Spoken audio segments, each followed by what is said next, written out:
we saw one James Comey finally face a tough set of questions from Chris Wallace. Actually, could have been a lot tougher, by the way.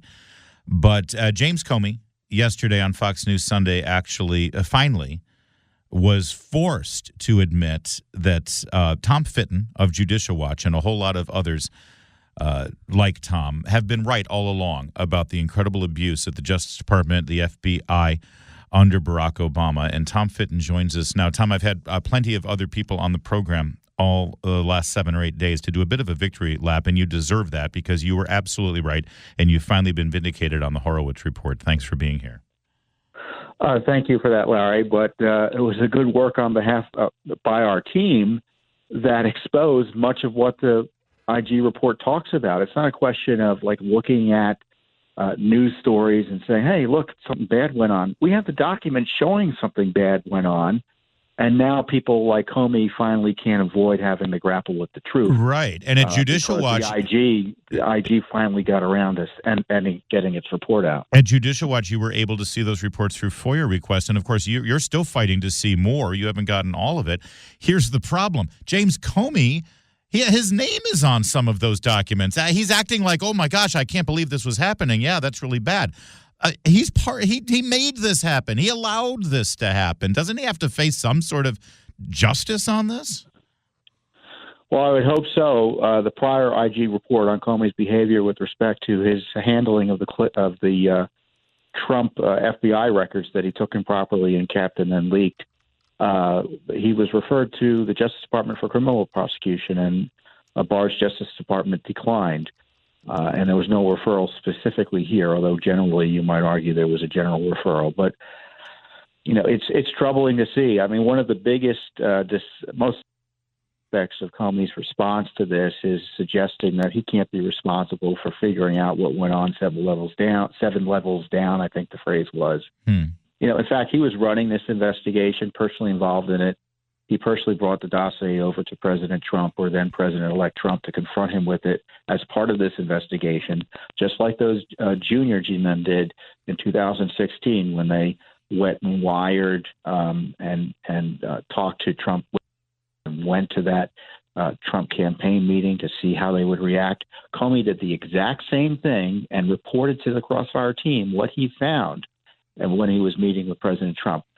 Comey spied on Trump directly a day after he met about that very same activity with Barack Obama in the Oval Office. Comey was as much involved in Crossfire Hurricane as Peter Strzok or any of the other bad guys. Carter Page, who was the target of this intrusive FISA warrant and the electronic as well as personal surveillance that the FBI conducted over the course of, I think, over a year, he clearly was a victim here, as the documents were actually falsified to support that FISA warrant. But beyond that, can't we also make the argument that the president himself was a victim? Well, the target obviously was Carter Page technically as a matter of law, and they needed to besmirch and smear him. But the target was really Donald Trump. Carter Page would never have been the subject of FISA warrants, let alone abusive FISA warrants, if he hadn't been associated with President Trump. It was all about getting access to the Trump campaign through this FISA operation that we know from its inception was compromised. And, you know, it's funny, a lot of people, including Adam Schiff, who I want to get to in a moment, wanted to impeach this president for firing James Comey. Knowing everything that we know now, Tom Fitton, I mean, where would we be if he hadn't fired James Comey? Yeah, Lord knows where we'd be. The president deserves a medal for firing him. This is the third IG report that excoriates his behavior. As I said, the second IG report referred him for criminal prosecution. The first IG report essentially says he compromised both the Clinton email investigation in a way that was completely derelict and insubordinate, according to the IG.